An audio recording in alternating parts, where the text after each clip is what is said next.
তোমরা এখন যারা সাবস্ক্রাইব করোনি প্লিজ সাবস্ক্রাইব করে দিও আর এই বেল আইকনটা ক্লিক করে দিও, তাহলে পরবর্তী সময় আমার এমন আরো ভিডিও আসলে সেটা নোটিফিকেশন তোমরা ডিরেক্ট পেয়ে যাবে আর সবার প্রথমেই দেখতে পারবে।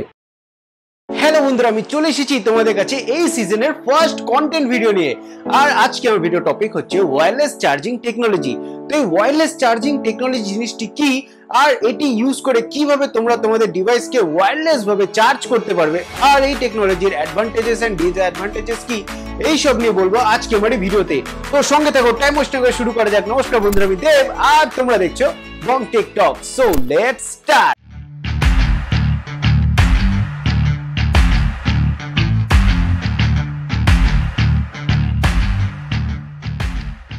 হ্যালো বন্ধুরা, ওয়েলকাম টু মাই চ্যানেল। তো একটু আগে যা বললাম, আজকের ভিডিও টপিক হচ্ছে ওয়্যারলেস চার্জিং টেকনোলজি।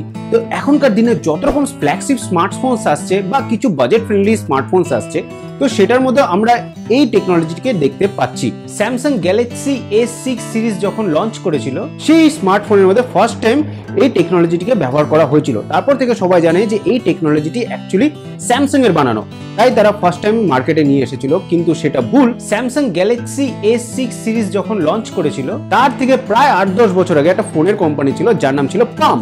তো সেই মোবাইলের মধ্যে ফার্স্ট টাইম এই ওয়্যারলেস চার্জিং টেকনোলজিকে ব্যবহার করা হয়েছিল বা ইন্ট্রোডিউস করা হয়েছিল। তো তোমরা এখন ভাববে ঠিক আছে, এটা স্যামসাং এর তৈরি না পামের তৈরি, তাহলে বলবো সেটাও ভুল। আজ থেকে প্রায় 100 বছর আগে 1902 সালে একজন সায়েন্টিস্ট ছিল যার নাম ছিল নিকোলাস টেসলা। সে ফার্স্ট টাইম এই টেকনোলজিটিকে প্রপোজ করেছিল, মানে বলেছিল এরকম একটা করা যায়, মানে একটা কন্ডাক্টর থেকে আরেকটা কন্ডাক্টরে যে এনার্জি বা ইলেকট্রিসিটি রয়েছে সেটাকে আমরা ট্রান্সমিট করতে পারি। কিন্তু সেই সময় টেকনোলজি এতটাও ইমপ্রুভ ছিল না, আর সেই সময় হয়তো কিছু ইকোনমিক্যাল প্রবলেম ছিল, তো সেই জন্য ওই টাইমে এই টেকনোলজি তেমন ভাবে আসেনি। পরবর্তীকালে টেকনোলজি ইমপ্রুভ হতে হতে এন্ড রিসার্চ করতে করতে একটু আগে যেটা বললাম, এখনকার দিনে প্রায় সব ফ্ল্যাগশিপ স্মার্টফোনস এন্ড হচ্ছে যত বাজেট ফ্রেন্ডলি স্মার্টফোনে এই টেকনোলজিকে দেখতে পাওয়া যাচ্ছে। তো এখন আমি তোমাদেরকে বলবো এই ওয়্যারলেস চার্জিং টেকনোলজিটি যেটি রয়েছে সেটি কিভাবে কাজ করে। তো এটি সাধারণত দুটো ভাবে কাজ করে, একটা হচ্ছে কন্ডাকশন আর একটা হচ্ছে ইন্ডাকশন। তো সবার প্রথমে যদি বলি কন্ডাকশনের ব্যাপারে, তো সেক্ষেত্রে কি হয় যে চার্জিং প্যাড রয়েছে তার যে সারফেস রয়েছে সেটি হচ্ছে ইলেকট্রিক্যালি কন্ডাক্টিভ থাকে। তো সেখানে ওয়্যার থ্রু একটা যে পাওয়ার সাপ্লাই দেওয়া হয়, তো সেখানে পাওয়ার সাপ্লাই আসার পরে সেখানে একটা ইলেকট্রোম্যাগনেটিক ফিল্ড তৈরি হয় বা এনার্জি একটা তৈরি হয়। আর যে তোমাদের ডিভাইস রয়েছে যেটাকে তোমরা চার্জ করবে, সেটারও ব্যাক প্যানেলের মধ্যেও একটা ইলেকট্রিক্যালি কন্ডাক্টিভ কম্পোনেন্ট থাকে। সেটি যখন দুটো কাছাকাছি চলে আসে, একদম একটার উপর আরেকটা যখন বসানো হয়, তো নর্মালি যেরকম ওয়্যার ভাবে চার্জ করা হয়, তো সেইভাবে সেটাকেও চার্জ করা হয়, মানে এক জায়গা থেকে আরেক জায়গায় এনার্জিটাকে ট্রান্সমিট করা হচ্ছিল। কিন্তু এই প্রসেসটা খুব একটা সাকসেস হয়নি। পরবর্তীকালে নিয়ে আসা হলো ইন্ডাকশন প্রসেস। তো এখনকার দিনে যত রকম স্মার্টফোনস বা কোনো ডিভাইসে যদি তোমরা ওয়্যারলেস চার্জিং অপশনটি দেখতে পাবে, তো সেটির মধ্যে থাকবে এই ইন্ডাকশন প্রসেস।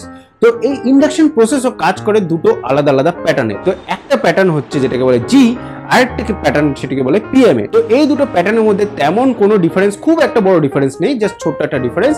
এই দুটোর যে সার্কিটের যে প্যাটার্ন রয়েছে এই দুটো আলাদা, বাস এটাই। সার্কিট বলতে বলবো যে চার্জিং প্যাড রয়েছে, চার্জিং প্যাডের সারফেসের নিচে থাকে একটা হচ্ছে কপার কয়েল, আর যে তোমার ডিভাইস রয়েছে যেটা চার্জ নিবে সেই ডিভাইসের ব্যাক প্যানেলের মধ্যে থাকে একটা কপার কয়েল। তো এই কপার কয়েলের যে প্যাটার্ন থাকে আলাদা আলাদা ভাবে বানানো থাকে। তো এই ক্ষেত্রে আমি বলবো যে জি রয়েছে এন্ড হচ্ছে পিএমএ, তো দুটো আলাদা আলাদা হিসাবে কাজ করে। আর তোমাদের যে চার্জিং প্যাড রয়েছে সেটার মধ্যে যদি জি থাকে আর তোমাদের ফোনের মধ্যে যদি পিএমএ থাকে, তো দুটো কখনো একসাথে চার্জ করবে না, মানে জি আর পিএমএ দুটো একজন আরেকজনের সাথে কম্প্যাটেবল না। তো তোমাদেরকে আইদার জি এন্ড জি দুটোকেই মেনটেন করতে লাগবে, আর পিএমএ। তো এই ক্ষেত্রে আমি বলবো যে পিএমএটাকে খুব একটা প্রাধান্য দেওয়া হয় না, মেন দেওয়া হয় সেটা হচ্ছে জি। সেটা এখনকার দিনে যত রকম স্মার্টফোনস এন্ড গ্যাজেট যার মধ্যে এই টেকনোলজিকে ব্যবহার করা আছে, সেটার মধ্যে জি প্যাটার্নকেই ব্যবহার করা আছে, কারণ এটা বেশি ইউজফুল। তো এইটার ক্ষেত্রে কি হয় যে চার্জিং প্যাড রয়েছে সেটি পাওয়ার সাপ্লাই দেওয়া থাকে, পাওয়ার আসে চার্জিং প্যাডের মধ্যে, সেখানে কপার কয়েল রয়েছে, সেখানে যে কারেন্ট রয়েছে সেটা সেখানে পাস হয়, তারপর সেখানে ইলেকট্রোম্যাগনেটিক ফিল্ড তৈরি হয়। আর একটা যে তোমার ডিভাইস রয়েছে যেটাকে তোমরা চার্জ করবে, সেটার ব্যাক প্যানেলের মধ্যেও থাকে সেই কপার কয়েল, যেটা হচ্ছে সেম ভাবে হবে জি এর কপার কয়েলের প্যাটার্নের একটা প্যাটার্নে সাজানো থাকে। তো যখন একটার উপর আরেকটা রাখা হয় বা পাশাপাশি রাখা হয়, তো এক্স্যাক্ট সেম ভাবে না রাখলে একটু আশেপাশে যদি এরকম ভাবে থাকে, তখন কি হয় যে চার্জিং প্যাড রয়েছে সেখান থেকে এনার্জি ট্রান্সমিট হয় তোমাদের সেই ডিভাইসে, আর তোমাদের সেই ডিভাইস তখন চার্জ হয়। তো এটা ছিল ওয়্যারলেস চার্জিং টেকনোলজি ইউজ করে কিভাবে একটা ডিভাইসকে চার্জ করা যাচ্ছিল। আর এখন আমি তোমাদেরকে বলবো এই যে টেকনোলজি রয়েছে এটার অ্যাডভান্টেজেস অ্যান্ড ডিসঅ্যাডভান্টেজেস কি কি রয়েছে। সর্বপ্রথমে যদি বলি অ্যাডভান্টেজ কি রয়েছে, তাহলে বলবো এটি একটি নতুন টেকনোলজি, তোমরা ইউজ করতে পারো, আশা করি তোমাদের ভালো লাগবে। সেই সঙ্গে তোমাদের যাদের আইফোন রয়েছে আর সেই আইফোনে যদি iOS 16, 17 বা 18 সাপোর্ট করে, সেখানে দেখবে তোমরা একটা অপশন রয়েছে যেটি হচ্ছে স্ট্যান্ড বাই। তো তোমরা যখন ওয়্যারলেস চার্জিং অন করবে তো সেখানে দেখবে একটা নতুন ইন্টারফেস রয়েছে যেটা তোমাদেরকে খুবই ভালো লাগবে। আর যদি বলি সেকেন্ড অ্যাডভান্টেজ, সেটা হচ্ছে ধরো তোমরা তোমাদের ফোনকে চার্জে লাগিয়ে শুয়ে পড়লে, যেটা হচ্ছে ওয়্যার চার্জে লাগিয়ে ঘুমিয়ে পড়লে। এখনকার দিনে সব স্মার্টফোনে হচ্ছে ফাস্ট চার্জিং ব্যবহার করা হচ্ছে। তো ধরো 1-1.5 ঘন্টার মধ্যে তোমাদের ফোন চার্জ হয়ে গেল, কিন্তু তোমরা ঘুমিয়ে পড়েছো, সুইচ অফ করতে পারোনি, তো সেই জন্য সারা রাত ধরে চার্জ হবে, যেটা তোমাদের পরবর্তীকালে ব্যাটারিতে এফেক্ট করতে পারে, যেটা পরে হয়তো ড্যামেজও করতে পারে। কিন্তু তোমরা যদি ওয়্যারলেস চার্জিং টেকনোলজি ইউজ করো তো সেক্ষেত্রে তোমরা ঘুমিয়ে যাও চার্জে বসিয়ে, আর এখানে কি হয় চার্জিং স্পিড একটু কম হওয়ার জন্য আস্তে আস্তে চার্জ হবে, তো সেক্ষেত্রে তোমাদের ব্যাটারিতে অতটাও বেশি কোনো এফেক্ট পড়বে না। তো এটা হয়ে গেল অ্যাডভান্টেজেস। এখন যদি বলি ডিসঅ্যাডভান্টেজেস কি রয়েছে, তাহলে বলবো একটু আগে যেটা বললাম যে ওয়্যারলেস চার্জিং টেকনোলজিতে অনেকটাই কম স্পিডে চার্জ হয়। কারণ তোমরা ওয়্যার চার্জে যে অ্যাডাপ্টার দেখবে সেখানে লেখা থাকবে 45 ওয়াট, 60 ওয়াট, 100 ওয়াট, 120 ওয়াট, কিন্তু এক্ষেত্রে অনেক স্লো চার্জ হয়।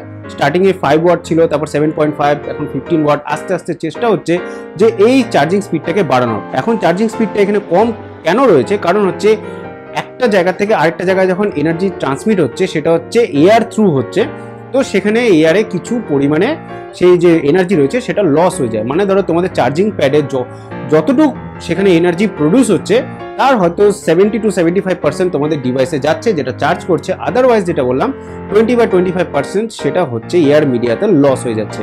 তো এটা হলো একটা ডিসঅ্যাডভান্টেজ। আরেকটা ডিসঅ্যাডভান্টেজ বলি, যদি তোমরা ভাবো যে ওয়্যারলেস চার্জিংয়ে বসিয়ে আমরা মোবাইল ইউজ করব, তাহলে তোমাদেরকে এত বড় একটা প্যাডের মধ্যে হাতে নিয়ে তার উপরে মোবাইল নিয়ে ইউজ করতে হবে। সেক্ষেত্রে কেউ কেউ যদি বলে যে হ্যাঁ আমরা এই ওয়্যারলেস চার্জে বসিয়ে পাবজি খেলবো, তাহলে বলবো যে সেটাও না করাই ভালো। কারণ হচ্ছে একটু আগে বললাম যে চার্জিং স্পিড অনেকটা কম হওয়ার জন্য, আর তোমরা যদি পাবজি বা BGMI যদি খেলো তো সেখানে অনেকটাই চার্জ ড্রেন হয়। তো দেখা গেল 1% চার্জ হচ্ছে আর 2% চার্জ ড্রেন হচ্ছে, তো সেক্ষেত্রে চার্জিং স্পিড আরও কম হয়ে যাবে। তো যাই হোক, এটা ছিল ওয়্যারলেস চার্জিং টেকনোলজির ব্যাপারে। আর এখন তোমরা আমাকে জানাও কমেন্ট সেকশনে যে তোমরা কারা কারা এই ওয়্যারলেস চার্জিং টেকনোলজি ইউজ করে তোমাদের ফোন চার্জ করো, আর সেক্ষেত্রে তোমাদের রিভিউ কি নিচে কমেন্ট সেকশনে জানাতে পারো।